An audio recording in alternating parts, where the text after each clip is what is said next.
Side angle, side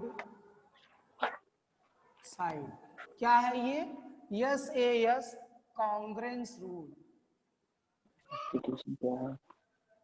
congruence rule, ठीक।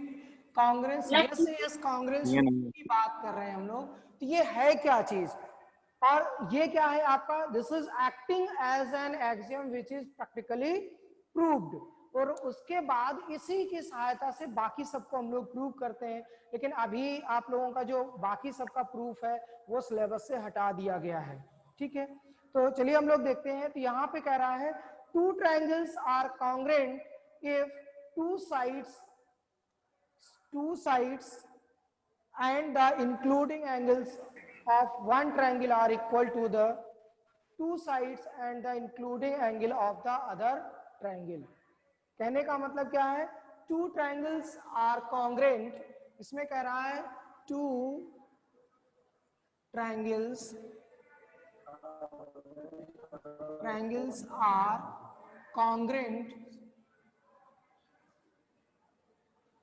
congruent if two sides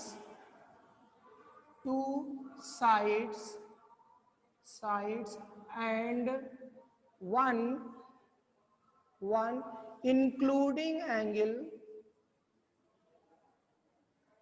and its, लिख लीजिएगा, and its including angle of one triangle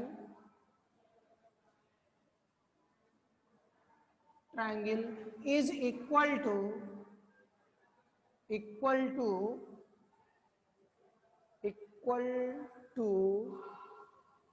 two sides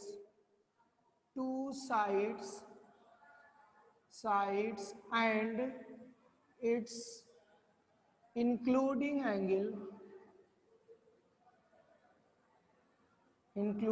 angle of other triangle।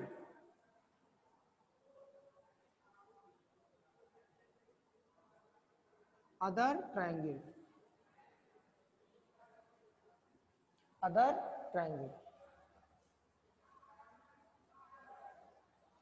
triangle समझ में आ रहा है कि नहीं? इसका मीनिंग समझ लीजिए। कह रहा है टू ट्रायंगल्स आर कॉन्ग्रेंट, दो ट्रायंगल आपके क्या होंगे? कॉन्ग्रेंट होंगे। कब होंगे? If two sides and it's including angle, दो साइड हो और उसके अंदर जो उन साइड से गिरा हुआ, जैसे ये ट्रायंगल होगा तो ये एक साइड इधर की हो गई, एक साइड इधर की हो गई।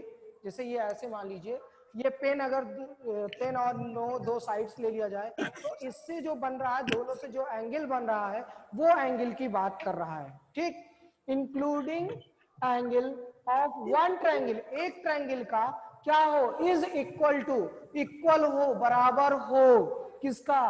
Two sides of its of the other triangle, equal to two sides and its including angle of the other triangle, दूसरे ट्रायंगल के इक्वल हो जाए तब ऐसा होगा। जैसे अगर हम लोग इसको फिगर के थ्रू देखें तो हम लोग जब फिगर बनाएंगे, मान लीजिए एक ट्रायंगल हो गया ए बी सी, दूसरा ट्रायंगल क्या हो गया आपका? पी क्यू आर, ठीक। तो इसमें कह रहा है दो साइड्स कहने का मतलब ये साइड्स, ये इसके इक्वल हो, ये इसके इक्वल हो, और इन दोनों साइड से के अंदर आने वाला एंगल, इन दोनों साइड के अंदर आने वाला एंगल कौन सा है? ये होगा। और ये एंगल्स क्या हो जाए? बराबर हो जाए तो आपका क्या होगा? ये दोनों ट्रायंगल कॉन्ग्रेंट हो जाएंगे। कहने का मतलब कि हम लोगों को जरूरी नहीं कि पूरी 6 इंफॉर्मेशन जो आप लोगों की थी, 6 इंफॉर्मेशन पूरी मिले तभी हम लोग ये कह पाए कि वो ट्रायंगल क्या है? कॉन्ग्रेंट है। जरूरी नहीं कि 6 के 6 पूरी इंफॉर्मेशन मिले। हम लोगों के पास अगर 3 इंफॉर्मेशन मिल जाती है, कितनी इंफॉर्मेशन? 3 इंफॉर्मेशन अगर मिल जाती है तो भी हम लोग कह देंगे कि क्या है? ये दोनों ट्रायंगल कॉन्ग्रेंट है। लेकिन वो इंफॉर्मेशन तीनों एक सिस्टम से होनी चाहिए। ऐसा नहीं कि जहां से मर्जी से उठाया वहां से रख दिया तो वो सारी चीजें कॉन्ग्रुएंट हो जाएंगी, नहीं। इसका क्या होना चाहिए सिस्टम, कहने का मतलब अगर हम इन दो ट्रायंगल की बात करते हैं तो इसमें हम कहेंगे if triangle if AB is equal to किसके हो जाए, PQ के, ठीक है। और क्या हो जाए, AC is equal to PR and angle A is equal to क्या मिल जाए, angle P, then we can say that by this is called as SAS, side angle side means दोनों में मिलना चाहिए, ऐसा नहीं कि केवल एक में। तो हम लोग कह पाएंगे by SAS rule, congruence rule कह लीजिए या SAS का क्राइटेरिया कह लीजिए, रूल कह लीजिए, जो आपकी इच्छा हो, SAS rule, triangle ABC congruent to triangle. अब देखिए कॉन्ग्रुएंसी लिखते वक्त भी ध्यान देना होता है, वो क्या ध्यान देते हैं, कैसे हम लोग मैचिंग करते हैं वो समझिए, बहुत अच्छी चीज है जो मैचिंग आपको जरूर से सीखना चाहिए, कैसे हम लोग मैच करते हैं। तो यहाँ पर देखिए जैसे लिखा है AB is equal to PQ, हमने यहाँ स्टार्टिंग में क्या लिखा है, AB अगर हमने स्टार्टिंग में लिखा है तो यहाँ भी स्टार्टिंग में जो जिसके AB किसके इक्वल है, PQ के, तो स्टार्टिंग में क्या आना चाहिए, PQ ही आना चाहिए।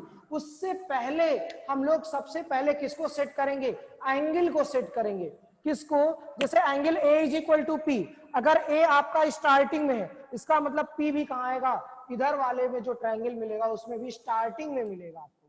जैसे ट्रायंगल हम लोग क्या लिखेंगे, A किसके P के इक्वल है, तो A अगर फर्स्ट है तो P भी कहाँ आएगा आपका, फर्स्ट नंबर पर आएगा, ठीक। उसके बाद फिर ये तो P की पोजीशन फिक्स हो गई, उसके बाद फिर क्या कहता है, AB किसके इक्वल है, PQ के, AB अगर शुरू में है तो PQ कहाँ आएगा, स्टार्टिंग में आएगा, ठीक। उसके बाद फिर हम लोग देखते हैं, उसके बाद कह रहा है AC is equal to PR, AC शुरू और लास्ट है, फर्स्ट और थर्ड है, तो यहां पर भी क्या होगा, PR भी फर्स्ट और थर्ड होगा, PR कहाँ होगा, फर्स्ट और थर्ड होगा, इस तरीके से आपका triangle ABC congruent to triangle PQR हो जाता है। बड़ा इंपॉर्टेंट चीज है, इस चीज का बहुत ध्यान रखिएगा, अगर ऐसा है तो ये आपका कॉन्ग्रुएंट हो जाता है। यही है आपका SAS कॉन्ग्रुएंस रूल। अब ध्यान से समझिए, आपको कुछ और इससे रिलेटेड इंफॉर्मेशन मैं आपको देना चाहता हूं। जैसे इसका प्रूफ क्या है, कैसे प्रैक्टिकली हो जाता है, हम लोग बात करेंगे कि ये कैसे प्रैक्टिकली प्रूव्ड है। जैसे इसको आपका एक्सियम के रूप में बात करता है, which does not requires any proof, this is practically prove. तो प्रैक्टिकली प्रूफ कैसे किया गया उसकी हम लोग बात करते हैं, चर्चा करते हैं, ठीक है। तो हम लोग क्या करते हैं, मान लीजिए कि एक कोई ट्रायंगल ले लेते हैं, ठीक है, जैसे हमने आपको एक कंस्ट्रक्शन करते हैं, ठीक है। कंस्ट्रक्शन कैसे करेंगे इसको मैं थोड़ा सा इरेज कर दूं, अगर आप लोग नोट कर लिए हो तो मैं इसको इरेज कर दूं। Have you noted it? Yes sir. Practically कैसे करेंगे, कार्डबोर्ड ले लीजिए, सबसे पहला काम क्या है कि एक ट्रायंगल बना लीजिए, हम अपनी मर्जी से एक ट्रायंगल बना लेते हैं, ठीक है। एक ट्रायंगल हम लोगों ने क्या किया, अपनी मर्जी से बना लिया, ABC, ठीक। कोई भी ट्रायंगल उठा लीजिए, अपनी मर्जी से बना लीजिए। अब क्या करोगे आप लोग, ये जो एंगल A है या B एंगल ले लीजिए, चाहे जो भी ले लीजिए, चलिए मैं B एंगल ले लेता हूं। B एंगल के इक्वल एक एंगल यहाँ पर कार्डबोर्ड, अलग से कार्डबोर्ड में बनाएंगे, अलग से पेपर पे बनाइए, कार्डबोर्ड पे बनाइए, किसी पे भी बनाइए, अलग से बना लेते हैं कार्डबोर्ड में, ठीक। जब कार्डबोर्ड में बनाएंगे तो हमें क्या मिलेगा वो देखिए, एक अलग से एंगल सेम यही बना लेते हैं। तो एक सबसे पहला काम लाइन बनाओगे, फिर एंगल भी जितना बड़ा होगा उतना ही बड़ा यहाँ पर भी एंगल आप बनाओगे, ठीक। मान लीजिए कि अगर ये 50 डिग्री है तो यहाँ भी आप यहाँ पर कितना डिग्री का एंगल बनाओगे, 50 डिग्री का बनाओगे कि नहीं, 50 डिग्री का, 50 डिग्री, ठीक। तो जो भी एंगल होगा वो उतने डिग्री का एंगल यहाँ से बना लीजिए, ठीक है। थोड़ा सा और सिस्टमेटिक बना दूंगा। अभी क्या करोगे, ये एंगल बन गया। अब क्या करोगे, बीसी जितना बड़ा है, बीसी के इक्वल लेंथ का, जैसे आप क्या करोगे, स्केल लोगे, जितनी बड़ी आपकी, जितना आपका बीसी है, जितना बड़ा बीसी है, देख रहे हो आप लोग, बीसी की लेंथ का आप लोग क्या करोगे, बीसी जितना है उतना ही लेंथ का यहाँ पर एंगल लाइन खींच लोगे, यहां तक जा रही है आपके, यहां तक लाइन आ रही, तो ये हो गया बीसी लेंथ का। ठीक, उसी तरीके से क्या करोगे, ए बी ले लोगे उतनी ही लेंथ का, ठीक है, उतनी ही लेंथ का ए बी नाप दीजिए आप, यहाँ पर ए बी लेंथ नाप दीजिए, बाकी इसको इरेज कर दीजिए, खत्म कर दीजिए। ठीक, समझ में आ रहा है कि नहीं आपको? अब क्या करोगे, यहां से इसको ऐसे जोड़ दीजिए। ठीक, ये कार्डबोर्ड काट करके, कार्डबोर्ड को काट करके उठा करके इस पर ला करके रख दीजिए। ठीक, जैसे उठा करके मैंने आपको उस दिन बताया भी था कि उठा करके इस कार्डबोर्ड को उठा करके काट के इसके ऊपर रख दीजिए या इसके ऊपर रख दीजिए, चाहे जो भी, दोनों कार्डबोर्ड हो जाएंगे, दो ट्रायंगल मिल गए आपको कार्डबोर्ड के, दफ्ती के। उसके बाद फिर उन दोनों को एक दूसरे के ऊपर रख दीजिए। अब क्या करोगे, आप देखोगे कि दोनों ट्रायंगल ओवरलैप कर जा रहे हैं, दोनों ट्रायंगल क्या हो जाएंगे, ओवरलैप हो जाएंगे। समझ में आ रहा है कि नहीं? दोनों ट्रायंगल क्या होंगे, ओवरलैप कर जाएंगे। कहने का मतलब ओवरलैपिंग का भी मैंने मैटर समझाया था आपको, कि जैसे मान लीजिए कि ऊपर से मैंने ओवरलैप किया है, ऐसे इधर से देखा तो भी आपको क्या दिख रहा है, नीचे वाला पोर्शन नहीं दिख रहा है, ठीक है, और इधर से देखा तो भी नीचे वाला पोर्शन नहीं दिख रहा है। इसका मतलब क्या हो गया, ओवरलैप कर गया, और जब ओवरलैप कर जाता है उसको हम लोग बोलते हैं कॉन्ग्रेंट हो जाते हैं। तो इस तरीके से ये प्रैक्टिकली जो होगा कॉन्ग्रेंट हो जाएगा। क्लियर हो गया कि नहीं? ASA congruence rule, ASA congruence rule में मैंने आपको बताया, इसमें क्या होता है कि एंगल साइड एंगल की बात करते हैं। ठीक है, अगर हम लोग इसका स्टेटमेंट लिखना चाहे तो लिख सकते हैं, two triangles are congruent if two angles and the included side of one triangle are equal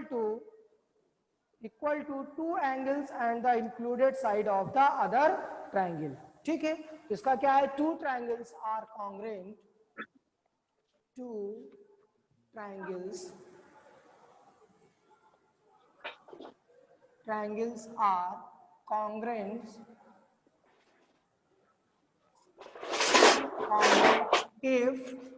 if two angles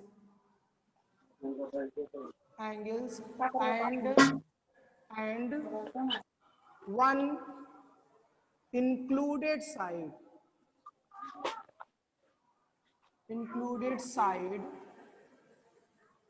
and included side सिर्फ लिखे, and included side of one triangle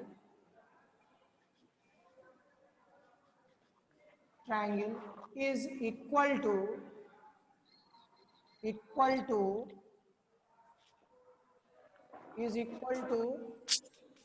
two angles and included side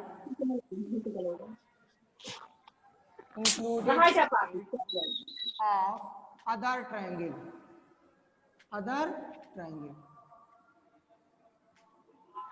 ठीक, समझ में आ रहा है कि नहीं? कह रहा है two triangles are congruent if two angles and included side of one triangle is equal to two angles and included side of the other triangle. कहने का मतलब कह रहा है कि एक ट्रायंगल हो ठीक, जिसका दो एंगल, मान लीजिए ए बी सी कोई ट्रायंगल है जिसका दो एंगल, कहने का मतलब ए और बी, और इन दोनों एंगल से, यहाँ पर लिखा हुआ है, हम इसको भी कुछ ना अलग अलग दिखा देते हैं। यहाँ पर कह रहा है इफ टू एंगल्स, दो एंगल्स, एक ए एंगल ले लिया और दूसरा बी एंगल ले लिया, ठीक है, एंड इंक्लूडेड साइड मींस इन दोनों एंगल से इंक्लूड करने वाली साइड, कहने का मतलब ये साइड। ठीक, फिर क्या कह रहा है, included side of one triangle, ये फर्स्ट ट्रायंगल हो गया, इज इक्वल टू, इक्वल है किसके, to angles and included side of other triangle. एक दूसरे ट्रायंगल की बात कर रहा है, तो दूसरा ट्रायंगल क्या होगा, दूसरा ट्रायंगल हम लोग क्या मान लेते हैं, मान लीजिए पी क्यू आर है। PQR, ठीक। तो PQR में कह रहा है टू एंगल्स, दो एंगल्स हैं, ये हो गया और ये हो गया। दो एंगल्स कैसे हो, इक्वल की बात कर रहा है तो इक्वल हो जाए, और क्या करे, एंड इंक्लूडेड साइड मींस इन दोनों की भी इंक्लूडेड साइड क्या हो, इक्वल हो दूसरे ट्रायंगल के, तो ये दोनों ट्रायंगल क्या कहलाएंगे, कॉन्ग्रुएंट कहलाएंगे, ठीक। ये है आपका ASA रूल। कहने का मतलब, इसको और समझ लीजिए, इसका मतलब ये हो गया, if angle A is equal to angle P, angle B is equal to angle Q, and AB is equal to PQ, then triangle ABC congruent to triangle PQR, triangle PQR हो जाएगा। और इस रूल को हम लोग, this rule is called as ASA rule. This rule is called as ASA rule, या congruence rule हम लोग लिख देते हैं। यहां पर क्या लिख दूं, congruence rule.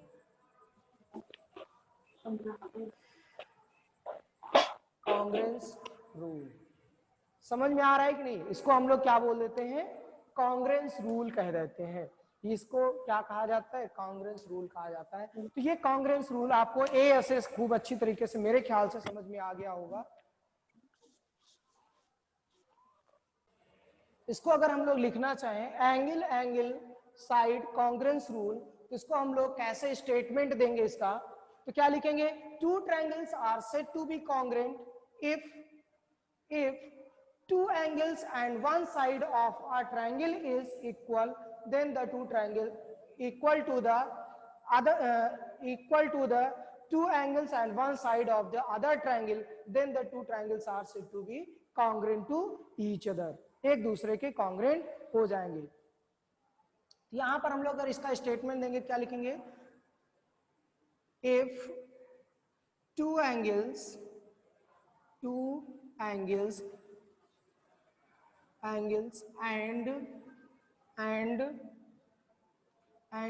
one side of a triangle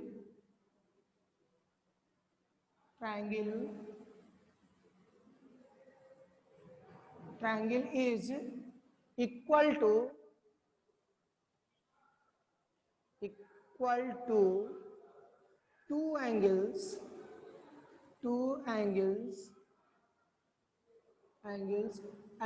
and one side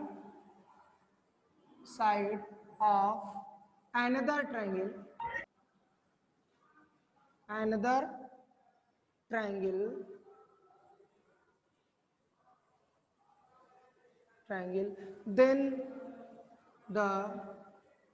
then these two triangles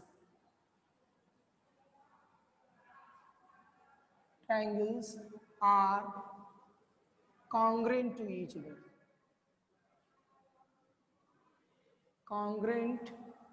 to each other, ये आपको बेसिकली आपकी बुक में नहीं दिया हुआ है। कहने का मतलब कह रहा है, अगर दो एंगल हो और एक साइड अगर किसी ट्रायंगल की इक्वल हो जाए, दो ट्रायंगल की, तो क्या कहलाएगा, वो दोनों ट्रायंगल आपस में कॉन्ग्रुएंट हो जाएंगे। This is developed from the ASA rules.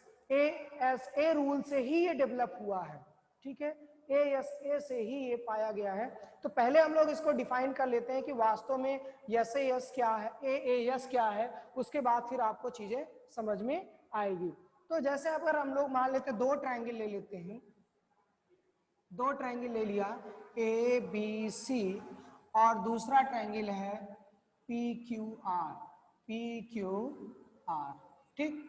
अब अगर इसके अकॉर्डिंग देखिए, तो अगर आपको क्या कहता है, angle A is equal to angle P, angle B is equal to angle Q and BC is equal to, अगर QR हो जाए तो दोनों ट्रायंगल क्या हो जाएंगे, चाहे जैसे आप ले लीजिए, चाहे एंगल एंगल इसको ले लीजिए, चाहे एंगल एंगल इसको ले लीजिए, चाहे एंगल एंगल इसको ले लीजिए, किसी भी तरीके से आप लोगे दो एंगल और एक साइड अगर आपका क्या हो जाता है किसी दो ट्रायंगल के इक्वल हो जाता है तो ये दोनों ट्रायंगल क्या कहलाएंगे, कॉन्ग्रेंट कहलाएंगे आपके। ठीक है, तो ये कॉन्ग्रेंसी के रूल्स को मैं आपको मैथमेटिकली भी लिख करके आपको दिखा देता हूं, फिर आपको चीजों को क्लियर करता हूं। यहां पर मैं क्या लिख सकता हूं, if angle A is equal to angle P, angle B is equal to angle Q and BC is equal to QR. ठीक, then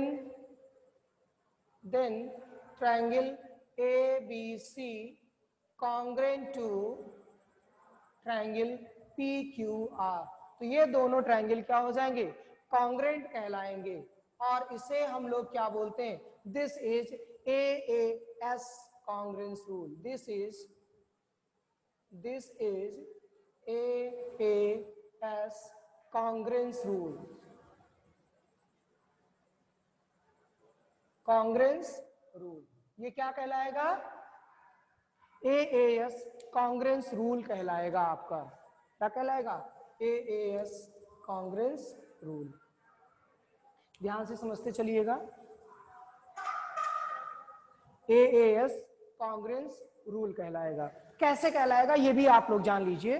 जैसे मान लीजिए कि हमने ये कैसे, एक चीज ये बताना था कि ये AAS कैसे ASA के इक्वल है।